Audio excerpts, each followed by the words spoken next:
Dua rakaat kemudian satu rakaat, atau buat terus pun boleh, ada dua pendapat. Kalau buat yang pertama dua rakaat, usalli sunnatan muqaddimatul witri raka'ataini la ta'ala. Ya, setengah kitab di bubuh lapas muqaddimah. Dan tuan guru saya pun, tuan guru Haji Abdul Wahid, kalau dia sembahyang witir dia niat macam tu. Usalli sunnatan muqaddimatul witri. Saya sembahyang muqaddimah witir.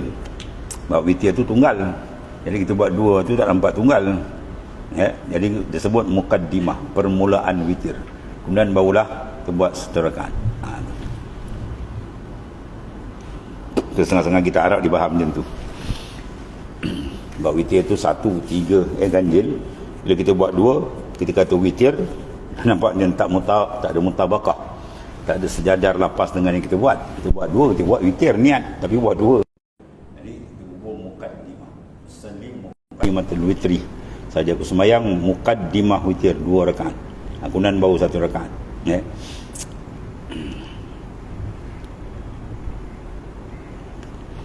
Tetapi segianya jangan dikerjakan satu rakaat kerana menyalahi yang utama, mana khilaful aula. Jadi sekurang-kurang eloknya 3 rakaat. Mula 2 rakaat, usalli sunnatul witri raka'ataini. Ini setengah ulama di lima gitu. Tapi ada setengah kata elok tu bubuk usalli sunnatul muqaddimatul witri. Dia sembahyang sunat muqaddimah witir 2 rakaat, kemudian baru serakaat. Ada saja aku sembahyang sunat witir, mana sunat muqaddimah witir 2 rakaat kena tak ada. Allahu akbar, itu takbiratul ihram, mana masukkan dalam itu takbir. Masukkan niat dalam tu. Kemudian lepas takbir baca Fatihah dan surah Sabbih, suratul A'la, atau Qul ya ayyuhal kafirun. Kemudian rakaat yang kedua baca Fatihah dan surah Qul ya ayyuhal kafirun, atau Qul huwallahu ahad. Lepas rakaat sujud dan tasyahud mengucap salam. Kemudian bangun buat satu rakaat lagi. Usalli sunnatul witri rakaatan lillah ta'ala. Saja kesannya sunat witir satu rakaat kena ta'ala. Dan elok dibuat tiap-tiap waktu. Ya, sebelum tidur ataupun kalau boleh selepas bangun tidur, kita rasa boleh, insya-Allah bangun malam buat di malam tu lebih elok. Pun nak saya nak bakal dia rasa letih sangat kan. Takut tak bangun malam, dibuat di awal boleh juga. Ya.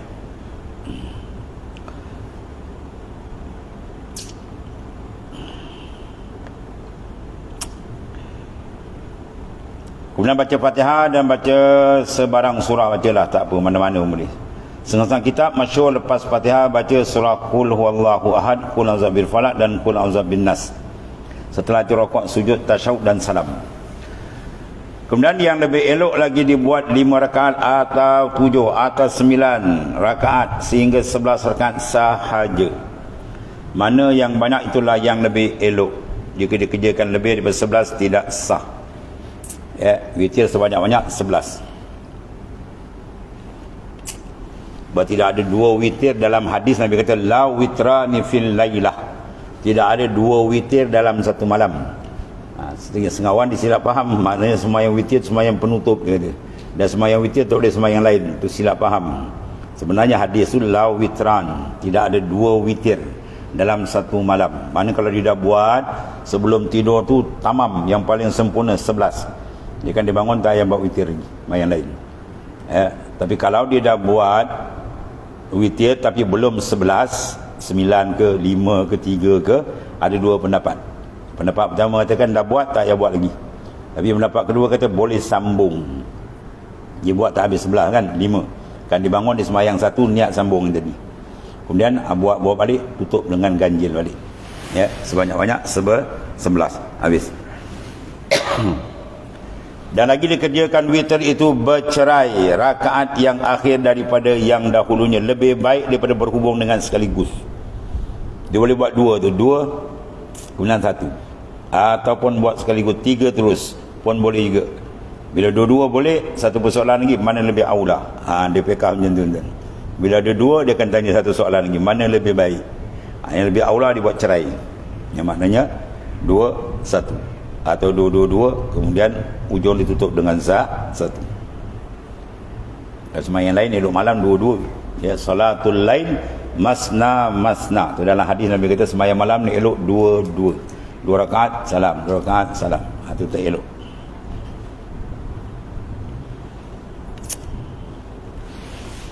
Di mana witir itu bercerai rakaat yang akhir, mana tunggal satu, itu terlebih aula.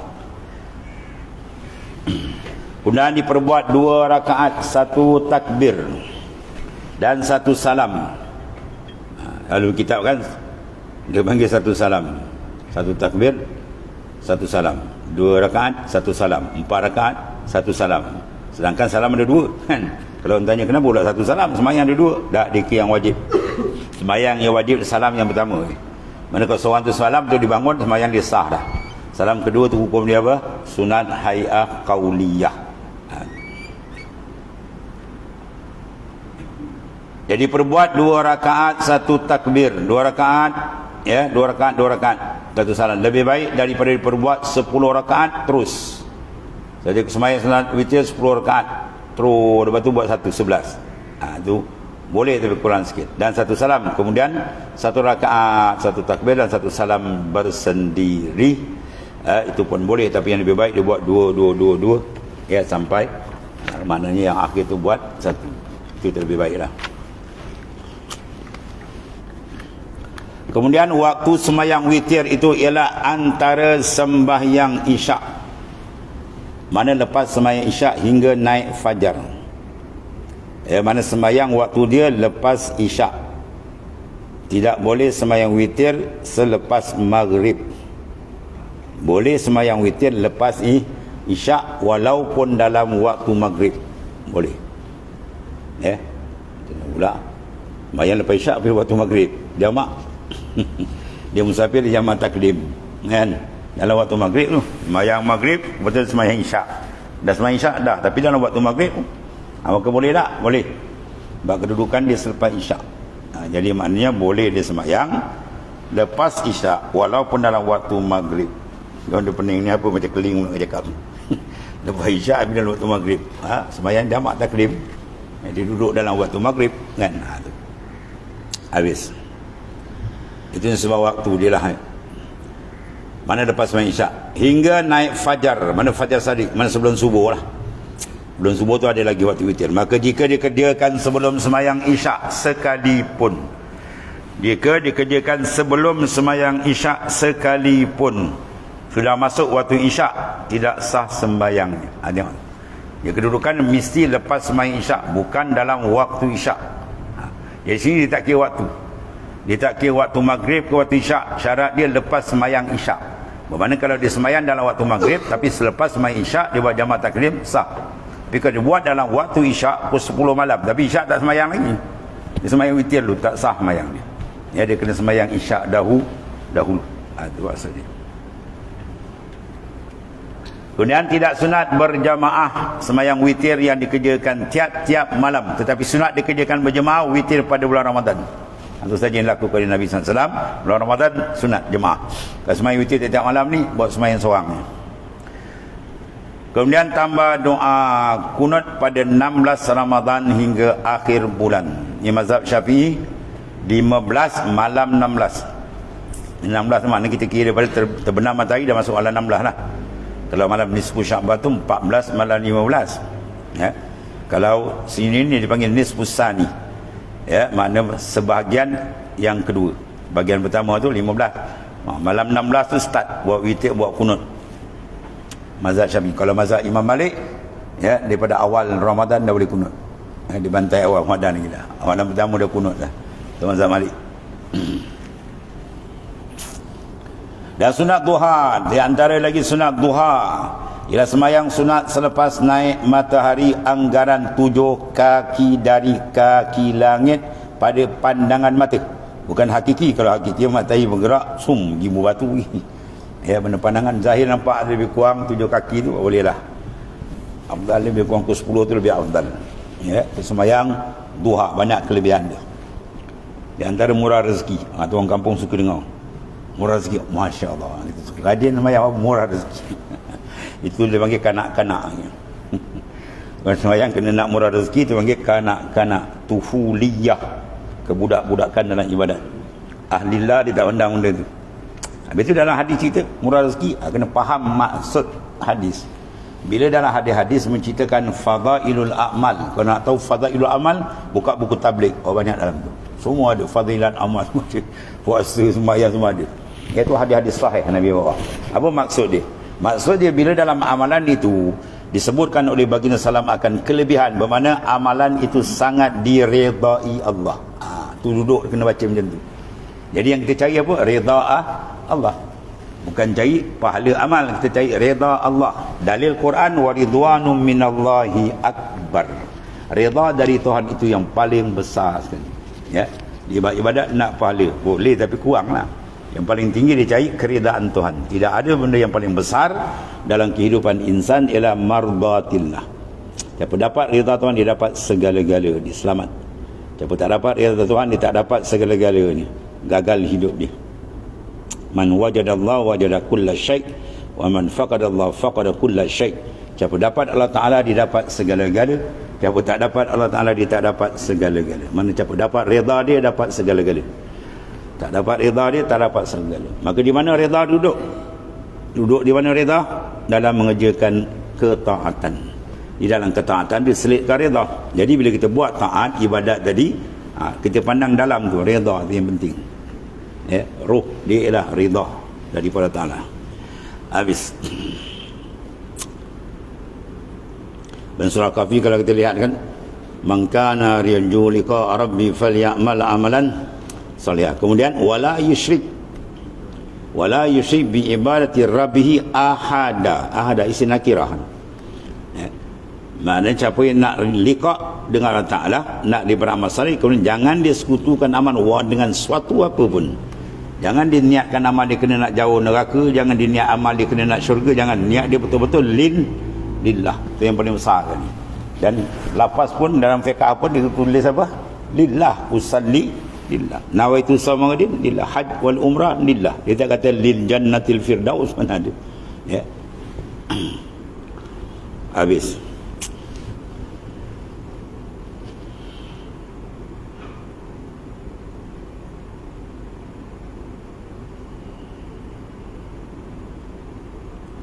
Dan sunat duha ialah sembahyang sunat selepas naik matahari anggaran 7 kaki dari kaki langit pada pandangan mata. Berkekalan ni sampai gelincir matahari. Mana masuk zuhur dia habislah. Sebelum zuhur tu boleh lagi duha. Sekurang-kurang 2 rakaat. Niat dia lapas niat. Usalli sunnatul duha rakaatain lillah ta'ala. Saya sembahyang sunat duha rakaatain, 2 rakaat lillah ta'ala. Itu lapas. Sunat. Kalau tak lapas, tak ada apa. Ya. Berlapas dengan sunat ni ialah ashabu Syafi'i. Ulama-ulama dalam mazhab Imam Syafi'i yang menekankan adanya talafuz kiasan alal haji wal umrah. Haji dan umrah kita dilapalkan nawaitul hajj, itu ada nas. Tapi dalam sembahyang puasa tak ada nas kata usalli apa semua, tak ada. Cuma kita kias. Supaya apa kata Imam Nawawi, liyusa'idal qalb, supaya membantu hati untuk mudah menghadirkan niat. Itu kita lapas. Jadi mafhum situ kalau kita dapat usalli, kita tak faham apa usalli pada subuh. Mana tak nak baca je. Mana tidak menjadi membantu tak apa sunat. Ya, dia kena faham apa dia lepas. Saja aku sembahyang pada subuh. Jadi dia upat tu dia pun angkat takbir, mudah masuk. Itu niat. Itu dalam mazhab Syafi'i je lah. Dia sunat kita lepas. Mana kalau tak lepas pun hati dia ada niat, sah sembahyang dia. Kemudian rakaat pertama baca Fatihah, kedua kuliah. Rakaat kedua baca Fatihah dan qul huwallahu ahad. Berapa? 100. 100 lah. Kau 100 boleh juga baca. Seterusnya salam habis. Kemudian sebanyak-banyak sunat duha ialah 8 rakaat. Sebanyak-banyak duha. Dua rakaat, 1 takbir. 2 rakaat salam, dan 1 salam. Lebih elok daripada 8 rakaat terus 1 takbir dan 1 salam. Ya. Dan besar lagi fadilat duha ni, siapa yang mengekalkan duha. Ada satu tafsir disebut Allah SWT memelihara zuriat dia, ya, supaya jadi insan yang saleh dan salihah. Itu besar tu. Itu lebih besar daripada murah rezeki tu. Tapi itu lagi rezeki besar. Jadi anak-anak yang saleh, anak yang salihah, yang akan mendoakan pada kita juga. Itu di antara kelebihan sembahyang duha. Jadi kalau seorang report kita, anak saya nakal lah, kan kita tanya, kau sembahyang duha tak? Saya tak ada duha, kau pun sama nakal. Kau pun 2 kali 5 kan. Tu. Habis tu.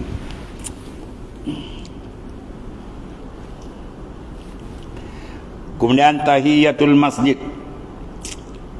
Kalau duha ni dipanggil maqsudun bizati. Kalau tahiyatul masjid dipanggil ghairu maqsudun bizati. Itu dalam kaedah fiqh dia. Apa maksud dia lain sikit. Duha tu dikasadkan dengan diri dia betul. Maka beza dia, semayang yang dikasad dengan diri, dia tak boleh nak himpun dengan semayang lain. Kalau semayang tak dikasad diri dia macam tahiyatul masjid, dia panggil ghairu maqsudun bizati. Dia tidak dikasadkan dengan diri tahiyat, dia nak asal dia semayang je.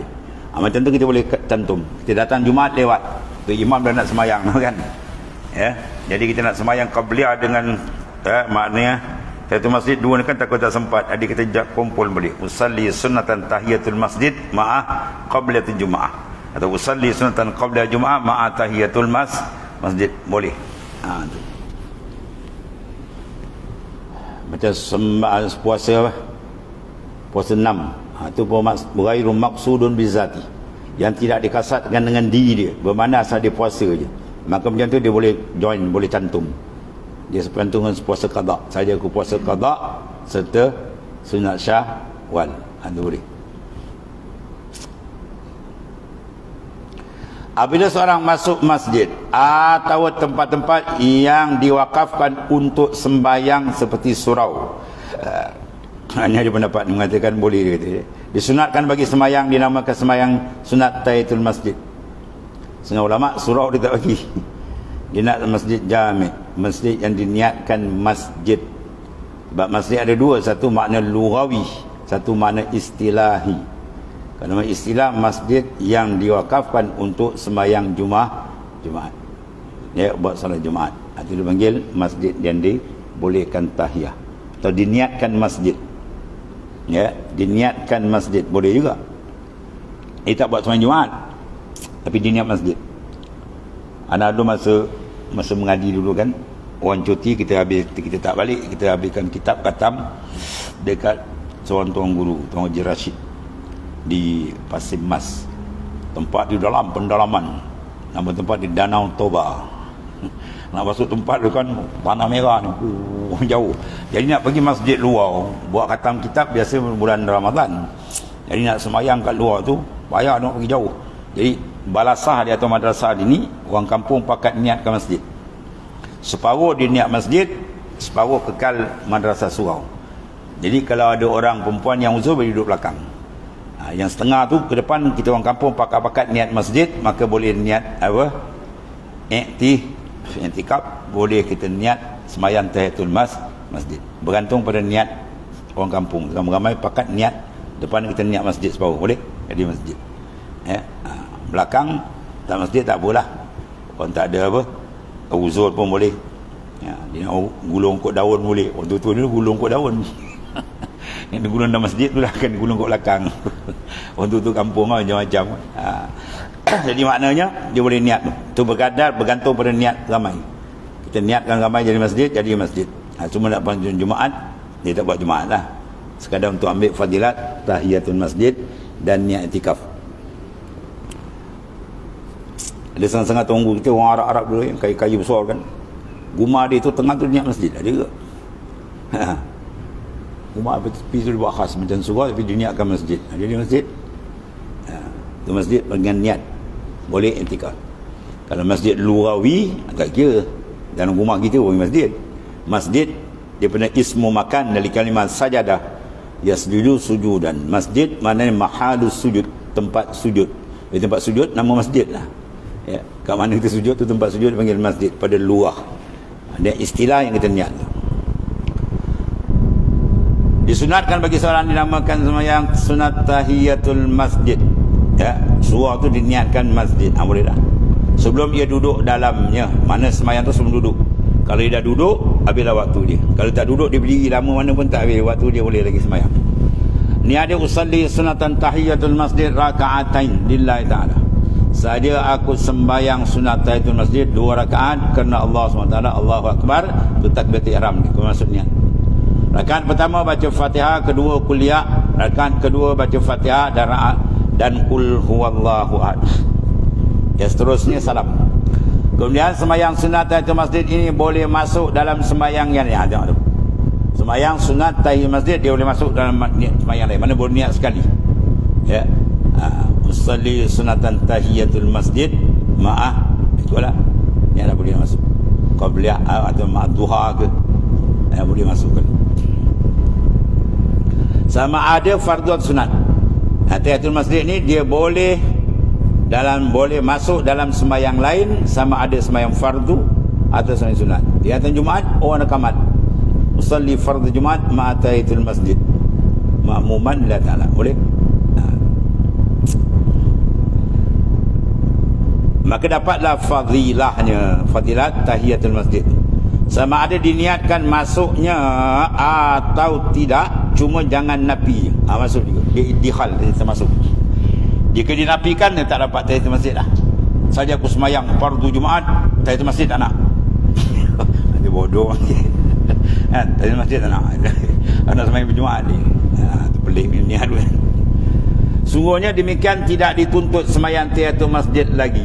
Bagaimana kalau dia semayang lain, tahiyatul masjid itu terangkatlah tuntutan, nisbah tuntutan dia. Kalau niat sekali dapat pahala lah. Habis. Kemudian sunat safar, sunat musafir. 2 rakaat sunat musafir, yakni sembahyang sunat kena nak pergi ke tempat lain atau negeri lain. Macam dari Johor Bahru nak pergi ke Batu Pahat. Sebab pengarang kitab ni orang Johor. Ya. Pengarang kitab ni Syekh Abdul Ghani ni orang alim tu ni. Dia anak murid pada siapa? Syekh Ali Maliki. Dia ulama besar Mekah, 4 mazhab. Dia pernah berdebat besar-besaran dengan Wahabi, dan Wahabi tertongging tertiarap. Ya. Dia ada buku, kita tak jumpa kitab. Dia orang ada buku kan. Persoalan tu banyak. Ya.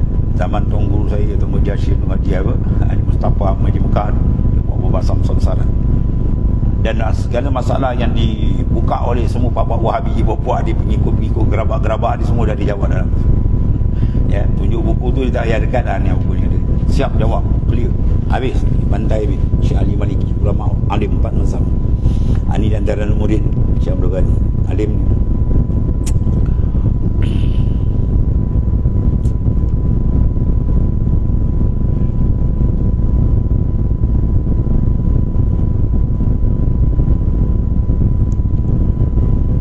Kemudian sunat musafir ni apa? Sunat kerana hendak pergi ke tempat lain atau negeri lain. Ya, macam dari Johor Bahru hendak pergi ke Batu Pahat. Dia musafir. Nama demikian tujuan. Hendaklah pergi ke kota tinggi ke. Ya, dekat hendak bertolak sunat sembahyang. Dekat hendak bertolak. Ya, mana sembahyang dahulu. Kemudian baru angkat beg berjalan. Ini sebab apa dia panggil? Sebab apa dia panggil ni? Sebab mutaakhir. Dia ada sebab mutaqaddim, sebab mutaakhir, sebab muqarin. Yang tak dibenarkan la salata ba'da al-asr, la salata ba'da subhi, ialah sebab yang mutaakhir. Ada pun sebab muqarin yang serentak, ada pun sebab mutaqaddim tak apa. Sebab yang muqarin, sebab yang serentak. Contoh, kita lepas sembahyang asar, dah tak ada sembahyang kan, tiba-tiba berlaku gerhana. Boleh sembahyang tak? Boleh lah. Itu muqarin, kita sembahyang serta gerhana masih ada lagi, tak apa. Ya. Atau sebab mutaqaddim, sebab yang dahulu, boleh. Pernah Nabi SAW sembahyang lepas asar, padahal dalam hadis Nabi kata la salata ba'da asr, tapi Nabi terbuat, iaitulah Nabi meraihkan sahabat tadi, ya, ada orang ziarah sehingga terluput apa nama tu sunat rawatib. Nabi buat lepas asar, itu boleh. Ya, dalil tu kita ambil sebab yang mutaakhir saja yang tak boleh. Ada pun sebab yang muqarin atau sebab mutaqaddim boleh. Qada sebab mutaqaddim, mana kita dah lepas, kita dah benda sebab tu dah berlaku, kita meninggalkan sembahyang, maka boleh nak qada lepas subuh ke lepas asar ke, tak ada hal. Ya. Musafir tak boleh. Dia lepas sembahyang asar kemudian nak musafir, niat sembahyang, sedangkan sebab tu berlaku kemudian Dan dah semayang pun angkat beg atur oleh tu. Kalau ikut di sini maknanya begitu. Lapar usalli sunatan safar rakaatain lillah ta'ala. Saja bersemayang sunat perjalanan, mana sunat musafir 2 rakaat kepada Allah Ta'ala. Rakaat pertama baca Fatihah, kedua baca kuliah, kedua Fatihah, rakaat kedua baca kul huwallah. Ini ayat apa dia? Ayat kontrak. Ayat kontrak. Ayat baca kuliah apa? Kuliah apa? Ada satu kelakar cerita sahabat saya seorang ni. Ya. Dia buka kepala apa macam kepala gangster tadi. Gaduh kan. Jadi alhamdulillah dia dah bertobat, sembahyang pun dah rajin dah. Jadi pak mentua ni nakal, campur bodoh. Dia berginda ke menantu sembahyang, maghrib kuliah Allah, isyak kuliah Allah. Dia pun sahun menantu ni, kau tak ada ayat lain nak baca dia ni. Dia pun jawab, aku dah sembahyang dah baik. Itu mak bapak mentua Baral bin Bahlul ni, menantu kau dah sembahyang dah bagus bersyukur. Kau dengar surah apa lah baca. Kalau tanya kau dah hafal Quran ke? Awak orang. Baca kuliah Allah, bacalah apa surah apa. Yang wajib ialah Fatihah, yang lain semua sunat hay'ah qauliyah nama dia. Kita baca surah tu nama dia sunat hay'ah qauliyah. Hay'ah yang bangsakan bacaan. Ada sunat hay'ah fi'liyah, itu bantu perbuatan. Habis. Kemudian tiap-tiap bakal haji, bila hendak berniat ihram, sama ada ihram haji atau ihram umrah, sebelum ia berniat disunatkan dia sembahyang lebih dahulu. Ya, 2 rakaat dinamakan sembahyang sunat ihram. Ya, sebelum daripada ia berniat, bukan dia niat dulu. Sebelum dia niat tu dia sembahyang dulu. Lepas tu barulah dia niat.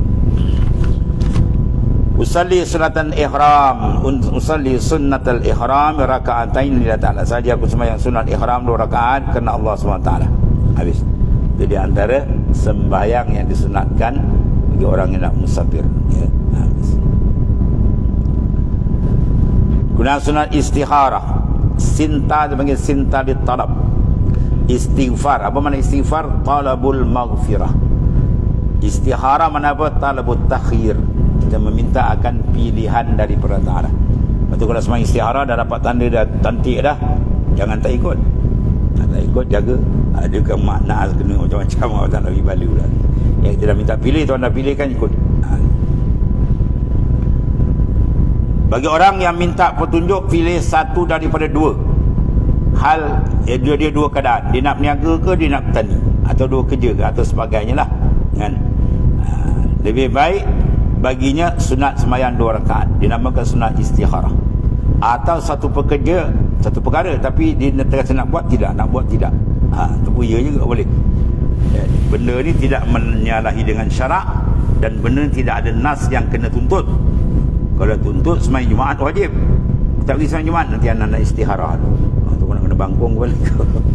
Ya, ajak dia pergi belajar, kata anak nak istikharah tu boleh tak belajar tu kan. Itu tak ada istikharah lagi. Tuhan dah siap, dia wajib, tak perlu istikharah lagi. Dia benda yang harus. Ya, benda harus, tak menyalahi syarak. Kita nak buat tu kita tengok. Sama-sama berat hati, nak buat tidak, sembahyang, minta tunjuk daripada Allah Ta'ala. Maka dia akan tanda sama ada dapat dalam mimpi ataupun berat hati kita.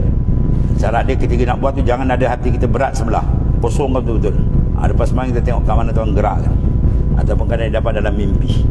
Ya, adapun azlam, jangan menyentuh azlam. Ada juga orang buat. Ya, dia ambil kertas, 6 kertas dia tulis if'al, kemudian la taf'al, dia gulung, dia masuk bawah masjid. Lepas sembahyang dia pun tarik if'al, tarik lagi if'al, tarik lagi. Oh, ni boleh. Itu macam tarik nombor ekor. Ya, tu jangan tu. Ada orang buat macam tu. Dia gaba-gaba dalam lipan gigit dia baru tahu. Ya, tu. Tengok gerak hati tu, mana Tuhan gerakkan. Maka ikutlah tu. Habis ya. Itu dipanggil sunat istikharah, sunat meminta pilihan daripada Allah Ta'ala. Dan satu lagi sunat hajat. Barang siapa ada berhajat satu perkara yang baik, syarat dia baik, tidak mukhalif li syar'i, jangan menyalahi syarak, untuk dirinya atau untuk orang lain, masyarakat umum, ya, kita minta sembahyang hajat. Ya, umat Islam didera kan, buat betul-betul untuk masalah umum, kita buat sembahyang hajat, doa tak selamat. Disunatkan dia sembahyang 2 rakaat, dinamakan solat hajat. Biasa je orang sebut semayang hajat. Usalli sunatan hajah raka'atain la ta'ala. Saja aku semayang hajat 2 rakaat kena Allah SWT. Lepas salam baca Fatihah, lepas tu mintalah apa yang dihajatkan dalam bahasa yang ia faham. Ya. Dia faham bahasa dia, baca dia lah. Ada juga orang dia baca bahasa Arab yang panjang, rupa dia pun tak faham. Ya, satu buku dia hafal kita. Tanya apa kau doa? Mana hafal je share dia. Jawab sah doa dia fardu. Dia tolak. Sebab dia pun tak tahu apa dia minta. Ya. Yang penting kita faham apa minta. Kemudian selawat atas Nabi SAW. Ya. Dan setengah daripada khasais kelebihan selawat azimiyah, barang doa antara kedua ni tidak ditolak. Itu mustajab. Ya, kita dah minta hajat, kita baca selawat azimiyah. Kemudian minta hajat kita, kemudian tutup selawat azimiyah belakang. InsyaAllah hajatun makbul selalu diminta. Setengah daripada selawat azimiyah. Ya, besar.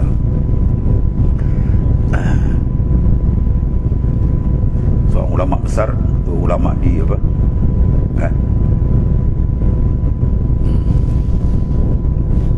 Sebab Abi Umar pergi apa? Yaman. Ya, Yaman.